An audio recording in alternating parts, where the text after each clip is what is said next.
I am really proud to say that I was a part of the program that's helped me, to come out of my comfort zone for sure. I wouldn't have gotten EB1A without your program because building profile is really important in EB1A cases, and I have built my profile with your program. So the program gave me enough information. In fact, I would say more information. I really want to call this out. Whenever I wanted your feedback, I just used to ping you on WhatsApp and you used to immediately respond it. And that really helped me to get another perspective on my case. Your support is unbelievable. I mean, whenever I wanted, you used to respond to my queries, questions, all that stuff. Specifically when it came to the time of filing and when responding to the RFE.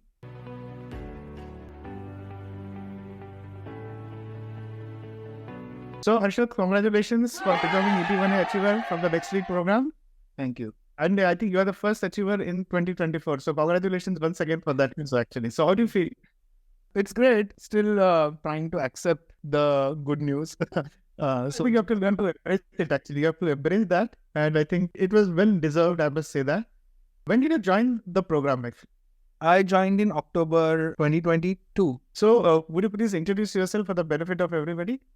My name is Harshad and my expertise are senior software engineer focused on cybersecurity, but specifically niche in vulnerability management and DevSecOps.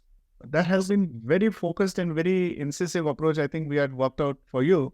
And I think that has been really wonderful. Now, Harshad, I know that you had been part of some other programs also before you came to me. I distinctly remember you telling me that and your experience. So what made you join this program and what difference did you find in this program as compared to other options that you underwent before? Yeah. So the first one I joined was little overview about EB1A and the criterias, which obviously I didn't know much that time. But my struggle was to go deep little bit on EB1A and try to understand what exactly needs to be done to satisfy the criterias. So when I spoke to you in our first introductory call, you explained to me that this program will not only tell you to just focus on EB1A, but on your personal growth as well, which helped me a lot personally because one, I was able to come out of my comfort zone and do those tasks that are needed to build my profile. Second, that helped me to eventually fulfill the criteria for EB1A. So it was like a easy process for me. Considering when I joined the program, initially, you have to change your mindset first. So that was my first mistake. I was just focusing on fulfilling the criteria, but the mindset change needed to be done before even starting this process. So your program has helped me to do that. The first exercise, I do not recall, but I remember who, why, when, Mind Valley exercise. That helped me to really think differently. And that has helped me a lot in my personal career growth as well. So that's about it. Oh, wonderful. Now, let me ask you some few more intense questions, Harshad, here. You joined the program, and in your case, I can say that it has helped you very uniquely because it helped you to elevate your professional position in terms of your job also, actually. And there was a considerable increment in your profile. Now, how do you see, this program helping you apart from your EB1A for other purposes? Can you be more specific in terms of how did it actually help you? How did you get the job? That we kind of even use that as a presentation in your EB1A application also. So this program has helped me to come out of my comfort zone. That's the biggest thing. I was only focused on my day job, do my work, day-to-day work, come out at 5 p.m. and do some personal course and stuff like that. But this has helped me to go above and beyond my potential little bit where I never thought about it. For example, I never thought that I would be a part of a judging panel in a hackathons. So I have to build my case, prove the core team of hackathon events that my profile is eligible to be on a judges panel. And then I have to write about myself, my expertise, what are my skill sets and why I am eligible. So that helped me a lot. I even wrote scholarly articles, which I never thought that I would write.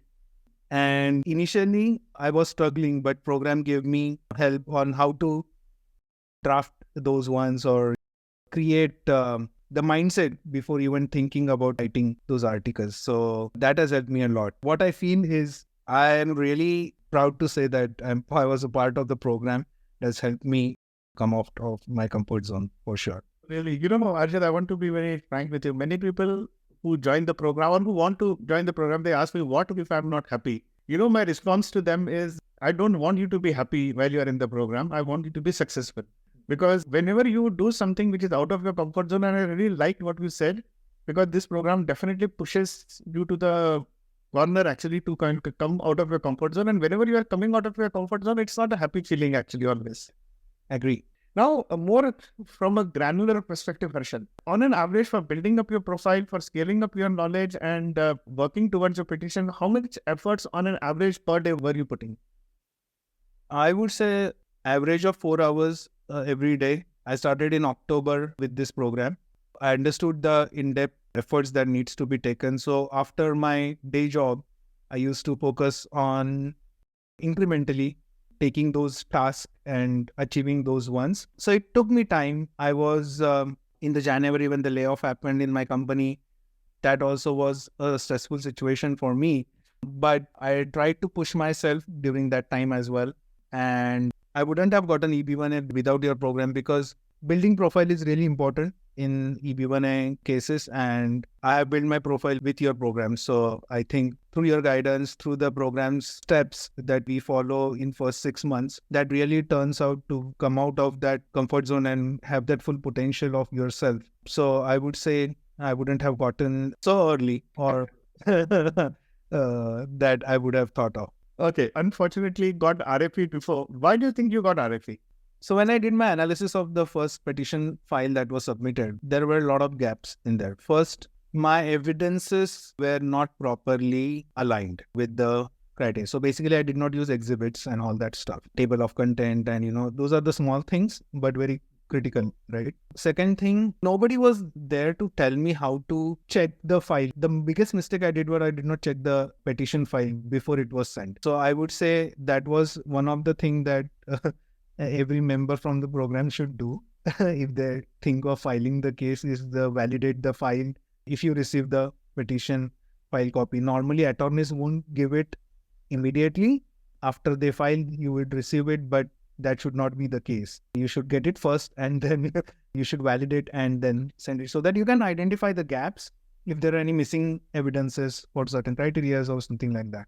Another thing is, I think the format of my cover letter was not really well. Although it has a lot of legal arguments, but the format, what exactly USCIS was expecting from my case was not there. So I would say to write really a good format of what exactly USCIS is looking for those criteria and how you are satisfying those with your evidences. You got RFE. Now, something that was missing in the program that you felt because of which you got RFE, or you did not follow something, or your lawyer did not follow something which you wanted him to have followed, because of that you got RFE?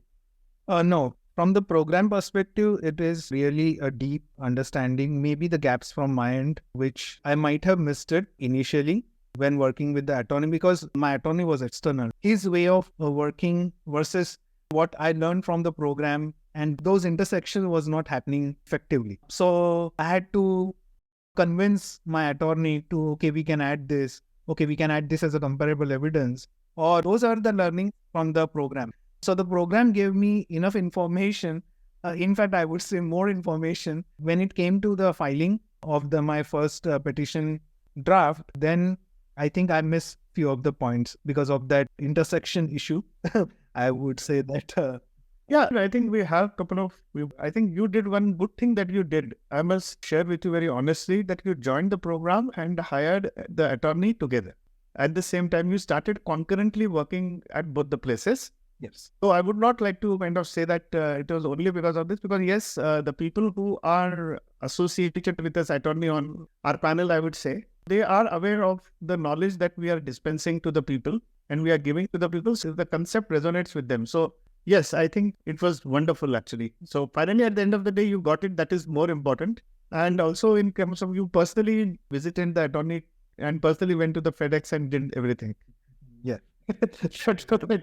My attorney was telling me This is the first I have even seen that a client is coming to the office and sending his own file to the USCIS. The office was in Long Island and the FedEx office was in New York Penn Station. So I didn't want it to go that file somewhere in the FedEx Dropbox and just wait for a few more days again to pick it up and send it. I wanted to ship it right away. Since I was leaving from New York Penn Station to DC, it was our office right there. So I thought, let me just carry over from Long Island to New York Penn Station and then send it by myself so that I have the proof that I'm sending that file and I have that tracking number as well. We took the word evidence in a very good way and a constructive way. Yeah, that's very nice. Thank you very much for all the kind words and accolades actually. Now, is there any feedback that you want to give to me or regarding the program? Anything specific, Harshad? I would only give a suggestion that sometimes the program feels intense with the content that you have, right? But I would suggest the folks from the program or whoever was in my scenario, I would say that just take one day at a time, but do incremental efforts every day to achieve your goal. Don't lose your hope, because I personally had lost many, specifically after receiving RFE. It took 1 week to just get me understand what happened with mine, because there was so much high hopes behind it, but you have to be patient enough to achieve your goal. So that's the only thing I could suggest. That's wonderful. I must also tell you, Harshad, after your RFE, but when you discussed that with me, the education, what I felt I could contribute, I think at the end of the day, if you include your main petition plus your RFE, it has incorporated everything what we have taught, everything in the program. Yes. Till the last, I think in terms of certain specific case laws, how to build up sustained acclaim, totality, and final merit determination. Forget the criterias. Even from the case law perspective, from a legal jurisprudence perspective, I think that included everything. I think you are if I may say, a perfect manifestation of a next league EB1A graduate. I'm very proud of you, Harshad, from that perspective, because everything I think you have incorporated. Right? It took time, it took patience, but that's the way I think EB1A is actually, it humbles you down and it kind of gives you what you deserve then later on. So what next now, Harshad, since now you are EB1A achiever? Next is just to take a little break from this 1.5 year, extra hours that I put in, just slow down a little bit, focus on well-being more. And then I have a new job also, so I have to focus on that more as well. So I was distracted a lot because my petition filing and my new job started at the same time. Yes. So it's been 2 months now. It was a lot of ups and downs with the emotions, but right now I'm going to take a step back and just focus on my new job probably more, and then well-being. I would like to appreciate Ranjeet before we drop off, right? I really want call this out. Whenever I wanted your feedback, I just used to ping you on WhatsApp and you used to immediately respond it. And that really helped me to get another perspective on my case, because your support is unbelievable. I mean, whenever I wanted, you used to respond to my queries, questions, all that stuff. Specifically when it came to the time of filing and when responding to the RFE. Those were the few times that I really wanted your support on it, and you really helped me to do that. So I really appreciate and really want to thank you. Because of your support only, I feel that I could able to achieve this. I'm really thankful for and grateful for it, Ranjit. Very proud of you, but let me tell you something, Harshad, since you have raised this. I have started this with a mission. There are 1.5 million people, as I said, on various kind of work visas or looking for the green card EB2. And since I've seen and gone through the process myself, I know how painful it can be. And I also know, being an educationist, there is a way in which you have to persist. It's not just a technical about the law and legal that you try to fit into the criteria. Become that person. And whatever learning that you have, you will possibly get here, and it will remain lifelong with you. Yeah. In addition to that, you will have friends for life. You have a community that is getting built up. So that will definitely, everything is helpful. So for me personally, it is more of a mission, and I'm glad that we have got so many achievers, and one by one, practically every month we are getting 1 or 2 actually. Yes. So that's a nice thing. And also I would request you, you continue contributing to the community also. Yes. So that's my plan. I think that is the best way I can request you and appeal to you and to each and every EB1 achiever from the program. Once again, welcome to the EB1 Achievers Club and congratulations.